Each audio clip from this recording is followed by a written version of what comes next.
ইরানের পক্ষে কঠোর অবস্থানে সৌদি আরব। মধ্যপ্রাচ্যের রাজনীতিতে বড় মোড়।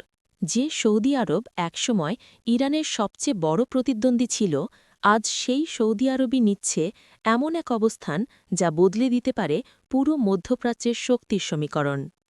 ইসরায়েল ইরান উত্তেজনার মুহূর্তে যখন অনেক দেশ নীরব, তখন সৌদি আরব স্পষ্ট ভাষায় বলছে ইরানের বিরুদ্ধে কোনো আগ্রাসন তারা সমর্থন করবে না।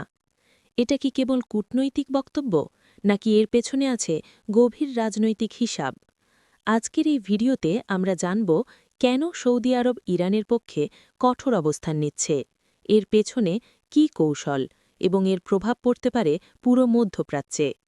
সৌদি ইরান সম্পর্কের পুরনো শত্রুতা।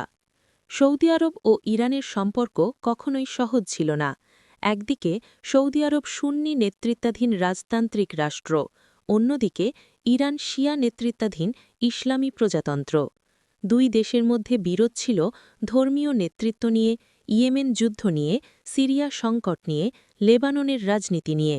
দুই পক্ষই চেষ্টা করত মধ্যপ্রাচ্যে নিজেদের প্রভাব বিস্তার করতে। অনেক সময় এই দ্বন্দ্ব রূপ নিয়েছে প্রক্সি যুদ্ধে, যেখানে সরাসরি যুদ্ধ না করেও মিত্রবাহিনী দিয়ে লড়াই চলেছে। হঠাৎ বন্ধুত্ব, চীনের মধ্যস্থতায় ঐতিহাসিক সমঝোতা।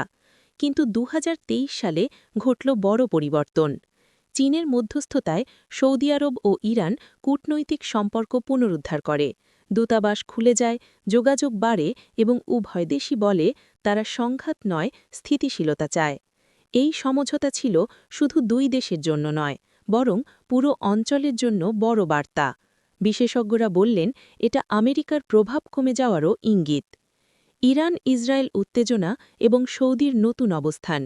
গাজা যুদ্ধের পর পরিস্থিতি আরও জটিল হয়। ইরান ও ইসরায়েলের মধ্যে সরাসরি সংঘাতের আশঙ্কা বাড়তে থাকে। এমন সময় সৌদি আরব জানিয়ে দেয় তারা ইরানের বিরুদ্ধে কোনো সামরিক অভিযানে অংশ নেবে না, তাদের আকাশসীমা ব্যবহার করতে দেবে না এবং তারা উত্তেজনা কমাতে কাজ করবে। এই বক্তব্য ছিল অত্যন্ত গুরুত্বপূর্ণ, কারণ অতীতে সৌদি আরবকে ধরা হতো ইসরায়েল ও পশ্চিমা জোটের নীরব মিত্র। কিন্তু এবার সৌদি আরব বলছে যুদ্ধ হলে তার ক্ষতি পুরো অঞ্চলের হবে। কেন সৌদি আরব এই অবস্থান নিচ্ছে? এখন আসি মূল প্রশ্নে। হঠাৎ এই পরিবর্তনের কারণ কি?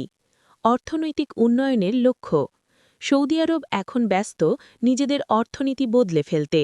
ভিশন ২০৩০ পরিকল্পনার মাধ্যমে তারা চায় তেল নির্ভরতা কমিয়ে পর্যটন, প্রযুক্তি ও বিনিয়োগ বাড়াতে। যুদ্ধ মানেই যে বিনিয়োগকারীদের ভয়, পর্যটনের ধস, অর্থনৈতিক ক্ষতি। তাই সৌদি আরবের সবচেয়ে বড় স্বার্থ এখন স্থিতিশীলতা। ইয়েমেন যুদ্ধ থেকে শিক্ষা। ইয়েমেন যুদ্ধে সৌদি আরব বুঝে গেছে দীর্ঘ যুদ্ধ মানেই কেবল ক্ষতি, বিলিয়ন বিলিয়ন ডলার খরচ, আন্তর্জাতিক সমালোচনা, কিন্তু স্থায়ী সমাধান নেই। তাই এখন সৌদি নেতৃত্ব চায় আর কোনো নতুন ফ্রন্ট খুলতে নয়। আমেরিকার ওপর নির্ভরতা কমানো। আগে সৌদি আরবের নিরাপত্তা মানেই ছিল আমেরিকার ছাতা, কিন্তু সাম্প্রতিক বছরগুলোতে সৌদি আরব বুঝেছে আমেরিকা সবসময় আগের মতো পাশে থাকবে না। তাই তারা এখন চাইছে নিজেদের কূটনীতি নিজেরা নিয়ন্ত্রণ করতে। এই কারণেই তারা চীনের সাথে ঘনিষ্ঠ হচ্ছে, রাশিয়ার সাথেও যোগাযোগ রাখছে এবং ইরানের সাথে দ্বন্দ্ব কমাচ্ছে। এর প্রভাব কি হতে পারে মধ্যপ্রাচ্যে? সৌদি ইরান সম্পর্ক ভালো হলে মধ্যপ্রাচ্যে কয়েকটি বড় পরিবর্তন আসতে পারে। ইয়েমেনে শান্তির সম্ভাবনা। ইরান যদি হুথিদের প্রভাব কমায় তাহলে শান্তি আলোচনার পথ খুলবে। লেবানন ও সিরিয়ায় স্থিতিশীলতা। প্রক্সি যুদ্ধ কমে গেলে রাজনৈতিক সমাধানের সুযোগ তৈরি হবে। তেলের বাজারে স্থিতিশীলতা। যুদ্ধের ঝুঁকি কমলে তেলের দামও স্থিতিশীল থাকবে। এটা শুধু মধ্যপ্রাচ্যের জন্য নয়, পুরো বিশ্বের অর্থনীতির জন্য ভালো খবর। ইসরায়েলের জন্য নতুন কূটনৈতিক চ্যালেঞ্জ। সৌদি আরব যদি ইরানের বিরুদ্ধে অবস্থান না নেয় তাহলে ইসরায়েলের কৌশল দুর্বল হয়ে পড়ে, কারণ আগে ধারণা ছিল সৌদি আরব, ইসরায়েল ও পশ্চিমা দেশ একসাথে ইরানের বিরুদ্ধে থাকবে। কিন্তু এখন সেই জোটে ফাটল ঝরেছে। এতে ইসরায়েল আরও বেশি একা হয়ে পড়তে পারে এবং কূটনৈতিক চাপ বাড়তে পারে। বিশ্ব রাজনীতিতে শক্তির ভারসাম্য বদলাচ্ছে কি?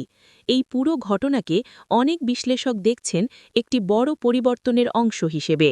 চীন মধ্যপ্রাচ্যে মধ্যস্থতাকারী, রাশিয়া সিরিয়ায় সক্রিয়, আমেরিকার সরাসরি প্রভাব কমছে, অর্থাৎ মধ্যপ্রাচ্যে আর একক শক্তির নিয়ন্ত্রণ নেই। এখন চলছে বহুমুখী শক্তির কূটনৈতিক খেলা। তবে কি সব সমস্যা শেষ? তবে এটাও সত্য, সৌদি ও ইরানের মধ্যে সব সমস্যার সমাধান হয়নি। এখনও রয়েছে মতাদর্শিত পার্থক্য, আঞ্চলিক প্রভাবের প্রতিযোগিতা, মিলিশিয়া গ্রুপগুলোর প্রশ্ন। তাই এই বন্ধুত্ব এখনও খুব নাজুক। একটি বড় ঘটনা আবার সম্পর্ক খারাপ করে দিতে পারে। সাধারণ মানুষের জন্য এর অর্থ কী? যদি এই কূটনৈতিক পরিবর্তন টিকে থাকে, তাহলে সাধারণ মানুষের জন্য কিছু ভালো দিক আছে। যুদ্ধ কমবে, শরণার্থীর সংখ্যা কমবে, অর্থনৈতিক স্থিতিশীলতা বাড়বে, প্রবাসী শ্রমিকদের নিরাপত্তা বাড়বে। বিশেষ করে গলফ কান্ট্রিতে থাকা লাখ লাখ প্রবাসীর জন্য এটা বড় স্বস্তির খবর। শেষ কথা, কৌশল না আদর্শ? সবকিছু মিলিয়ে বলা যায়, সৌদি আরব ইরানের পক্ষে অবস্থান নিচ্ছে আদর্শগত কারণে নয়, বরং কৌশলগত স্বার্থের জন্য। তারা বুঝে গেছে, যুদ্ধ নয়, উন্নয়নই এখন সবচেয়ে বড় প্রয়োজন, এবং এই নির্ণয়ই হয়তো মধ্যপ্রাচ্যের রাজনীতিতে এক নতুন অধ্যায়ের সূচনা করছে। আপনারা কি মনে করেন, এই সৌদি ইরান ঘনিষ্ঠতা কি টিকবে, নাকি আবার ফিরে আসবে পুরনো শত্রুতা? কমেন্টে আপনার মতামত জানান। ভিডিওটি ভালো লাগলে লাইক দিন, আর এমন আন্তর্জাতিক বিশ্লেষণ পেতে চ্যানেলটি সাবস্ক্রাইব করতে ভুলবেন না। আল্লাহ হাফিজ, দেখা হবে পরের ভিডিওতে।